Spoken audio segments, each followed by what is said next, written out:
Hello and welcome. I made $4,620 in 24 hours with branded dropshipping.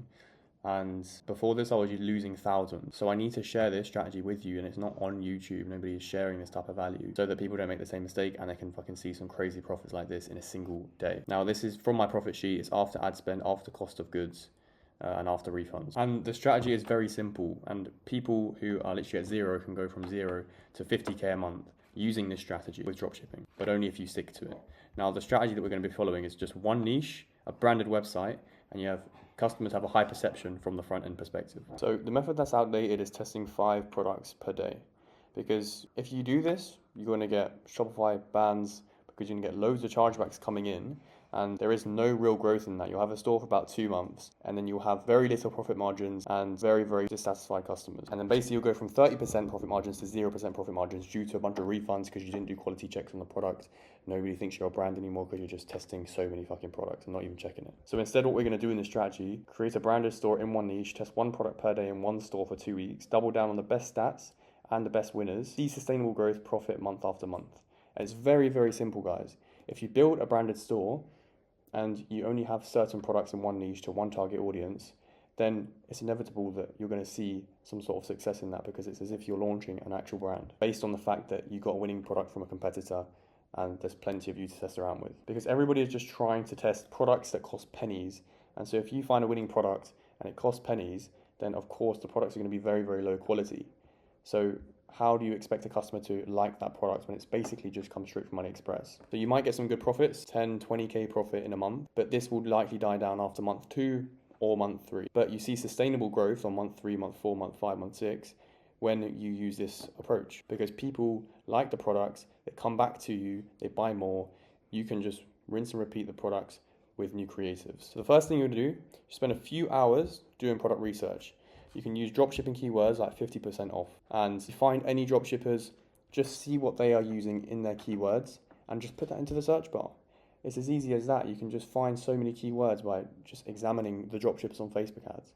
And the library is literally a library of dropshippers. Every single person that sells is on that ads library.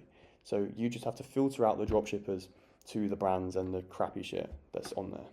Now, in order to find out is this product a winner for you, you need to make sure that it has lots of active ads, able to upsell items, and high perceived value, low cost of goods. Because this way we sell the product at a high price with high profit margins and the customer is happy with what they receive. So it's a win-win. You sell the product at high cost, it doesn't cost you that much, maybe $20, and you sell it for $110. You get loads of profit in the bank so you can scale up your ads, and the customer is actually happy with what they have ordered because it's a high perceived value product. Now, if they have lots of active ads that have been running for longer than a week or a week and a half, then you know that this competitor is likely scaling. And so you can take that and make a brand out of it and just completely zoom past your competitors in this space. Obviously, the product can't have these huge saturation levels where loads of dropshippers are just trying to sell it, because then what are you going to do? There's going to be actually a high level dropshipper that's going to come in, make a brand out of this product. So you want something come in at the right time where the product isn't too saturated, and that's when you make the most revenue straight off the bat and you can scale so aggressively. But in order to get these winning ads, when we launch our product, we need to make the website look good so that when people land on the website, they know for sure that, okay, this is a trusted brand and I'm likely going to buy from this person. So that's going to increase your conversion rate. It's going to make people think that they can trust you more and therefore buy from you. So you want to position yourself as a brand. And to do this, you can just gather brands in your niche and you can use a platform like Ideogram to just remix their photos. It's a very, very simple platform to use. And if you just spend some time looking at these brands and the photos they use, how do they structure their landing pages? How do they structure their home pages? What do the reviews say for the individual product? Because if you can find reviews for this niche that you're going after and this target audience that you're going after, you can literally say to the target audience that you're directing to, this product is perfect for X, Y, Z reasons. And then you give the reasons that the target audience wants to hear the most. Like, what's their pain points? What's their key desires?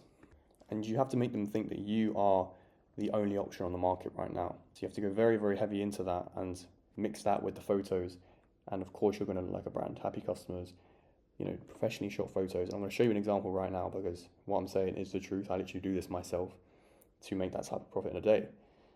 So take inspiration from branded websites only. You don't want to go to a dropshipping website that has got fucking a scrappy Pinterest picture all over their homepage that says 80% off, because nobody's going to trust that. Especially if you're advertising to the USA like I am, nobody is going to trust that.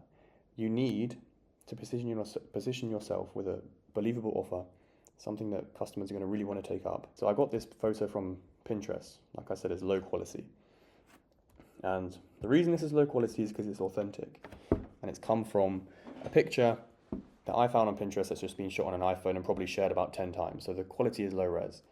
So I'm not going to put that directly on my website and say, this is our brand. This is what we sell. We sell these clogs or we sell these denim jeans. I'm not going to say that on the website and show her, because it just looks like, it just doesn't look like a real brand. So if I use something like Ideogram and I can remix that, then I'm going to get a photo that looks like this. High definition photo. Now this is crisp, it's perfect, and it looks like it's been shot on a professional camera. But you don't want to have a picture like this, and then a picture with a guy with pajamas on using an AI photo. That's not how it works. Just the same sort of aesthetic. And so now that you have high quality images and you put them on your website, you can go and test products. Like I said, test one product per day in this store where you got these images and you've got nice product photos, and the product photos actually look cohesive. Like I said with my other video before, the product images, same backgrounds, same sort of style. You don't want mumble jumble, loads of different product pictures. Then you're good to go. Now, for example, let's say you tested the product and you get to week 2 and nothing is hitting from this niche that you're in. Before you go on to the next step, you just want to look at the ads that you tested. Now, you might see that all of the ads are about, say for example, a 1.2 cost per click. This is how much it's costing for people to click on your website. You have a 1.5% click-through rate. Well, okay, not very good, but you're getting there. You're almost there. And this is where most people give up, because they see there's no sales, and they just simply give up. But what they failed to do is just double down on what was working before. Even if it didn't get sales, you can still see the metrics. Then you see another ad, 0.6 CPC, 3% CTR. But what people are doing is they're going to test this ad. They're retesting this ad because they're not properly looking at the data. Or they're not even looking at the data and they're just accidentally doing what they like and testing ads like this. This ad was ripped from your competitor, or it was ripped from a TikTok clip. You found, a good structure and you tested it. Whereas this one, you just thought it looked nice and you put it on there. But these ads, these are the ones that you need to hammer down on. You need to look into exactly what worked. And it's not going to be the primary text that you put on the ad. It's not going to be the CTA. It's going to be the ad creative itself. What was the writing you used on the picture, or what was the hook that you used on the video?